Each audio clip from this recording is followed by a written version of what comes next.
ಶಾರ್ಜಿಲ್ ಇಮಾಮ್ ಜಿಂದಾಬಾದ್ ಅಂತೇಳಿ ಘೋಷಣೆ ಕೂಗ್ತಾ ಇದ್ದಾರೆ. ಈ 4 ಗೃಹ ಸಚಿವ ಎಲ್ಲಿ ಮಲ್ಕೊಂಡಿದ್ದಾನೆ ಅವನು ಅದನ್ನು ಕೇಳಿ.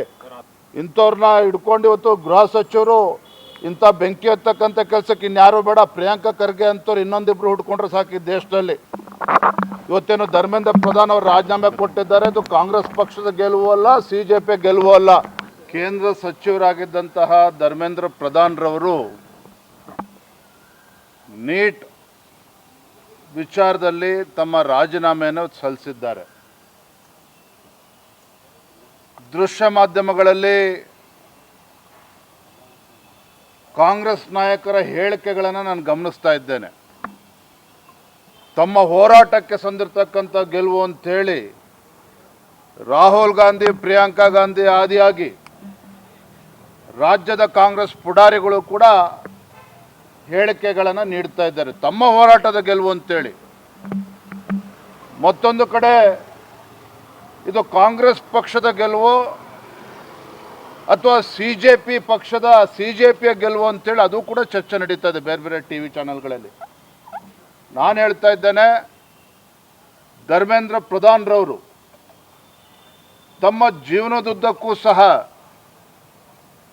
ಈ ದೇಶದ ವಿದ್ಯಾರ್ಥಿಗಳ ಧ್ವನಿಯಾಗಿ ಅಖಿಲ ಭಾರತೀಯ ವಿದ್ಯಾರ್ಥಿ ಪರಿಷತ್ ABVPಯ ಮುಖೇನ ವಿದ್ಯಾರ್ಥಿಗಳ ಧ್ವನಿಯಾಗಿ ಹಲವಾರು ವರ್ಷಗಳಿಂದ ಹೋರಾಟವನ್ನು ಮಾಡ್ಕೊಂಡು ಬಂದಿರತಕ್ಕಂಥವ್ರು.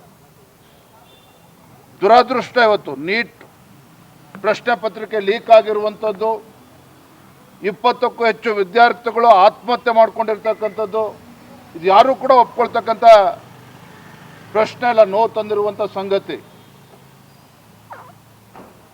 ಆದರೆ ಇಂಥ ಸಂದಿಗ್ಧ ಪರಿಸ್ಥಿತಿಯಲ್ಲಿ ವಿದ್ಯಾರ್ಥಿಗಳು ದೆಹಲಿಯಲ್ಲಿ ಶಾಂತಿಯುತವಾಗಿ ಪ್ರತಿಭಟನೆ ಮಾಡ್ತಾ ಇದ್ದಾರೆ. ವಿದ್ಯಾರ್ಥಿಗಳ ಪ್ರತಿಭಟನೆಯನ್ನು ದುರುಪಯೋಗ ಪಡಿಸ್ಕೊಂಡು ತಮ್ಮ ರಾಜಕೀಯ ಬೇಳೆಯನ್ನು ಬೇಯಿಸ್ಕೊಳ್ತಕ್ಕಂಥ ಷಡ್ಯಂತ್ರ ಕುತಂತ್ರಗಳು ನಡೀತಾ ಇದ್ದಾವೆ. ರಾಹುಲ್ ಗಾಂಧಿ, ಕಾಂಗ್ರೆಸ್ ಪಕ್ಷ ತಮ್ಮ ರಾಜಕೀಯ ಭವಿಷ್ಯವನ್ನು ರೂಪಿಸ್ಕೊಳ್ಳೋದಕ್ಕೆ ವಿದ್ಯಾರ್ಥಿಗಳ ಭವಿಷ್ಯದ ಜೊತೆ ಚೆಲ್ಲಾಟ ಆಡ್ತಾ ಇರ್ತಕ್ಕಂಥದ್ದು ಕೂಡ ನಾವು ನೋಡ್ತಾ ಇದ್ದೇವೆ. ಇದರ ಜೊತೆಗೆ ಕೆಲವು ಸಮಾಜಘಾತಕ ಶಕ್ತಿಗಳು ಕೂಡ ಈ ದೇಶದಲ್ಲಿ ಒಂದು ಅಭದ್ರತೆಯನ್ನು ನಿರ್ಮಾಣ ಮಾಡಬೇಕು, ಈ ದೇಶದಲ್ಲಿ ಒಂದು ಅರಾಜಕತೆ ಸೃಷ್ಟಿ ಮಾಡಬೇಕು.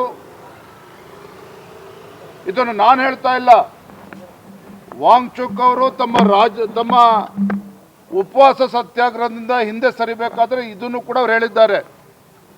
ವಿದ್ಯಾರ್ಥಿಗಳ ಹೋರಾಟವನ್ನು ಕೆಲವು ಸಮಾಜಘಾತಕ ಶಕ್ತಿಗಳು ದುರುಪಯೋಗ ಪಡಿಸ್ಕೊಳ್ತಾ ಇದ್ದಾವೆ, ಅದಕ್ಕೋಸ್ಕರ ನಾವು ಉಪವಾಸವನ್ನು ಹಿಂತೆಗೆದುಕೊಳ್ತಾ ಇದ್ದೇನೆ ಅನ್ನೋ ಮಾತನ್ನು ವಾಂಗ್ಚುಕ್ ಅವರು ಕೂಡ ಹೇಳಿದ್ದಾರೆ. ಮಹಾರಾಷ್ಟ್ರದಲ್ಲಿ, ಬಿಹಾರ್ನಲ್ಲಿ, ಕರ್ನಾಟಕ ರಾಜ್ಯದಲ್ಲಿ, ದೇಶದ ಬೇರೆ ಬೇರೆ ರಾಜ್ಯಗಳಲ್ಲಿ ಇಂಥ ದುಷ್ಟ ಶಕ್ತಿಗಳು ವಿದ್ಯಾರ್ಥಿಗಳ ಹೆಸರಲ್ಲಿ ಬೆಂಕಿ ಎತ್ತಕ್ಕಂಥ ಕೆಲಸ ಮಾಡೋದಕ್ಕೆ ಹೊರಟಿದ್ದಾರೆ. ವಿದ್ಯಾರ್ಥಿಗಳ ಭವಿಷ್ಯಕ್ಕೆ ಕೊಳ್ಳಿಡ್ತಕ್ಕಂಥ ಕೆಲಸವನ್ನು ಮಾಡೋದಕ್ಕೆ ಹೊರಟಿದ್ದಾರೆ. ಇದರಿಂದ ಎಚ್ಚೆತ್ತುಕೊಂಡು ಇವತ್ತು ಧರ್ಮೇಂದ್ರ ಪ್ರಧಾನ್ ರವರು, ಮಾನ್ಯ ಸಚಿವರು ತಾವೇ ಮುಂದೆ ಬಂದು ರಾಜೀನಾಮೆಯನ್ನು ಕೊಟ್ಟಿದ್ದಾರೆ. ಮತ್ತೊಂದು ಕಡೆ ಪ್ರಧಾನಮಂತ್ರಿಗಳು ನರೇಂದ್ರ ಮೋದಿಜಿಯವರು ನಿನ್ನೆನೂ ಕೂಡ ಅವರ ಹೇಳಿಕೆಯನ್ನು ಬಿಡುಗಡೆ ಮಾಡಿದ್ದಾರೆ, ಮೊನ್ನೆನೂ ಕೂಡ ಅವರು ಹೇಳಿಕೆಯನ್ನು ನೀಡಿದ್ದಾರೆ. ಪಾರದರ್ಶಕವಾಗಿರ್ತಕ್ಕಂಥ ತನಿಖೆ ಆಗಬೇಕು, ಮುಂದೆ ಮತ್ತೊಮ್ಮೆ ಈ ರೀತಿ ಘಟನೆಗಳು ಮರುಕಳಿಸಬಾರ್ದು. ಯಾರಿಂಥ ದೇಶದ್ರೋಹಿಗಳಿದ್ದಾರೆ ನೀಟ್ ಪ್ರಶ್ನೆ ಪತ್ರಿಕೆ ಲೀಕ್ ಮಾಡೋ ವಿಚಾರದಲ್ಲಿ ಅವ್ರಿಗೆ ಕಠಿಣವಾಗಿರ್ತಕ್ಕಂಥ ಶಿಕ್ಷೆ ಆಗಬೇಕು ಮತ್ತು ಫಾಸ್ಟ್ ಟ್ರ್ಯಾಕ್ ಕೋರ್ಟ್ನಲ್ಲಿ ಇತ್ಯರ್ಥ ಆಗಬೇಕು ಅಂತೇಳಿ ಫಾಸ್ಟ್ ಟ್ರ್ಯಾಕ್ ಕೋರ್ಟ್ಗಳನ್ನು ಕೂಡ ಇವತ್ತು ರಚನೆ ಮಾಡಿರುವಂಥದ್ದು. ಇಷ್ಟೆಲ್ಲ ಆಗಿದ್ರೂ ಸಹ ವಿದೇಶದಲ್ಲಿ ಮೋಜು ಮಾಡ್ತಾ ಇದ್ದಂಥ ರಾಹುಲ್ ಗಾಂಧಿಯವರು ವಿದ್ಯಾರ್ಥಿಗಳ ಹೋರಾಟ ದಿನೇ ದಿನೇ ಹೆಚ್ಚಾಗ್ತದೆ ಅಂತೇಳಿ ಅರ್ಥ ಮಾಡಿಕೊಂಡು ರಾತ್ರೋರಾತ್ರಿ ಬಂದು ಏನು ಕಳೆದ 10-12 ವರ್ಷದಿಂದ ದೇಶದ ಜನರ ವಿಶ್ವಾಸವನ್ನು ಗೆಲ್ತಕ್ಕಂಥ ನಿಟ್ಟಿನಲ್ಲಿ ವಿಫಲರಾಗಿರ್ತಕ್ಕಂಥ ರಾಹುಲ್ ಗಾಂಧಿಯವರು, ಕಾಂಗ್ರೆಸ್ ಪಕ್ಷ ಇಂಥ ನೀಟನ್ನು ಹೋರಾಟವನ್ನು ದುರ್ಬಳಕೆ ಮಾಡಿಕೊಂಡು ತಮ್ಮ ರಾಜಕೀಯ ಭವಿಷ್ಯವನ್ನು ರೂಪಿಸ್ಕೊಳ್ಳೋಕೆ ಹೊರಟಿದ್ದಾರೆ. ಇದಕ್ಕೆ ಭಾರತೀಯ ಜನತಾ ಪಾರ್ಟಿ ಅವಕಾಶವನ್ನು ಕೊಡೋದಿಲ್ಲ. ಹಾಗಾಗಿ ಇವತ್ತು ಧರ್ಮೇಂದ್ರ ಪ್ರಧಾನ್ ಅವರು ರಾಜೀನಾಮೆ ಕೊಟ್ಟಿದ್ದಾರೆ. ಇವತ್ತು ಕಾಂಗ್ರೆಸ್ ಪಕ್ಷ ಇರ್ಬೋದು, ದೇಶದಲ್ಲಿರ್ತಕ್ಕಂಥ ವಿರೋಧ ಪಕ್ಷಗಳು ಒಂದು ಅರ್ಥ ಮಾಡ್ಕೋಬೇಕು, ವಿದ್ಯಾರ್ಥಿಗಳ ಭವಿಷ್ಯವನ್ನ ಕಟ್ಟುವಂಥ ನಿಟ್ಟಿನಲ್ಲಿ ಸಲಹೆಗಳನ್ನೇ ಕೊಡಬೇಕೇ ಹೊರತು ಈ ರೀತಿ ಬೆಂಕಿ ಹಚ್ಚತಕ್ಕಂಥ ಕೆಲಸ ಅವ್ರು ಮಾಡಬಾರ್ದು. ಈಗಲಾದರೂ ಕೂಡ ಎಚ್ಚೆತ್ಕೊಂಡು ಕಾಂಗ್ರೆಸ್ ಪಾರ್ಟಿ ಒಂದು ಜವಾಬ್ದಾರಿತ ವಿರೋಧ ಪಕ್ಷವಾಗಿ ಕೆಲಸ ಮಾಡೋದನ್ನು ಕಲ್ತ್ಕೊಳ್ಬೇಕಾಗ್ತದೆ. ಮಕ್ಕಳ ಭವಿಷ್ಯದ ಜೊತೆ ಚೆಲ್ಲಾಟ ಆಡಬಾರ್ದು ಅಂತೇಳಿ ನಾನು ಈ ಸಂದರ್ಭದಲ್ಲಿ ತಮ್ಮ ಮುಖೇನ ಆಗ್ರಹವನ್ನು ಪಡಿಸ್ತಾ ಇದ್ದೇನೆ. ಇದು ಯಾರ ಗೆಲುವು ಸರ್? ಇದು ಜೆನ್ಜಿ ಗೆಲುವು ಅಂತ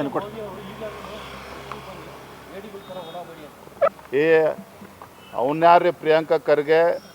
ಆ ಮನುಷ್ಯನಿಗೆ ಏನಾರ ತಾಕತ್ತಿದ್ರೆ ದಮ್ಮಿದ್ರೆ ಇವತ್ತು ಬೆಂಗಳೂರಲ್ಲಿ ಏನು ನಡೆದಿದೆ ನೋಡಲಿ. ವಿದ್ಯಾರ್ಥಿಗಳ ಹೋರಾಟದ ನೆಪದಲ್ಲಿ ಇವತ್ತು ಉಮರ್ ಖಾಲಿದ್ದು ಶಾರ್ಜಿಲ್ ಇಮಾಮ್ ಜಿಂದಾಬಾದ್ ಅಂತೇಳಿ ಘೋಷಣೆ ಕೂಗ್ತಾ ಇದ್ದಾರೆ. ಈ 4 ಗೃಹ ಸಚಿವ ಎಲ್ಲಿ ಮಲ್ಕೊಂಡಿದ್ದಾನೆ ಅವನು ಅದನ್ನು ಕೇಳಿ. ಇಂಥವ್ರನ್ನ ಹಿಡ್ಕೊಂಡು ಇವತ್ತು ಗೃಹ ಸಚಿವರು ಇಂಥ ಬೆಂಕಿ ಹತ್ತಕ್ಕಂಥ ಕೆಲಸಕ್ಕೆ ಇನ್ಯಾರು ಬೇಡ, ಪ್ರಿಯಾಂಕಾ ಖರ್ಗೆ ಅಂತವ್ರು ಇನ್ನೊಂದಿಬ್ರು ಹುಡ್ಕೊಂಡ್ರೆ ಸಾಕು. ಈ ದೇಶದಲ್ಲಿ ಗೃಹ ಸಚಿವರಾಗಿ ಜವಾಬ್ದಾರಿಯುತವಾಗಿ ನಡ್ಕೊಳ್ಳೋದನ್ನು ಫಸ್ಟ್ ಕಲೀಲಿ. ನಾನು ಮತ್ತೊಮ್ಮೆ ಹೇಳ್ತಾ ಇದ್ದೇನೆ, ಇವತ್ತೇನು ಧರ್ಮೇಂದ್ರ ಪ್ರಧಾನ್ ಅವರು ರಾಜೀನಾಮೆ ಕೊಟ್ಟಿದ್ದಾರೆ, ಅದು ಕಾಂಗ್ರೆಸ್ ಪಕ್ಷದ ಗೆಲುವು ಅಲ್ಲ, CJP ಗೆಲುವು ಅಲ್ಲ. ದೇಶದ ಭವಿಷ್ಯವನ್ನು ರೂಪಿಸ್ತಕ್ಕಂಥ ಯುವ ಶಕ್ತಿಗೆ ಯಾವುದೇ ರೀತಿ ತೊಂದರೆ ಆಗಬಾರ್ದು. ವಿದ್ಯಾರ್ಥಿಗಳ ಹೋರಾಟದ ನೆಪದಲ್ಲಿ ದೇಶದಲ್ಲಿ ಬೆಂಕಿ ಹಚ್ಚೋದಕ್ಕೆ ಇವತ್ತೇನು ಕೆಲವು ಪಟಭದ್ರ ಹಿತಾಸಕ್ತಿಗಳು ಕೆಲಸ ಮಾಡ್ತಾ ಇದೆ. ಇದಕ್ಕೆ ಅವಕಾಶ ಕೊಡಬಾರ್ದು. ಪಾರದರ್ಶಕವಾಗಿ ತನಿಖೆ ಆಗಬೇಕು ಮತ್ತು ತಪ್ಪಿತಸ್ಥರಿಗೆ ಶಿಕ್ಷೆ ಆಗಬೇಕು ಅಂತಲೇ ಇವತ್ತು ರಾಜೀನಾಮೆ ನೀಡಿರುವಂಥದ್ದು.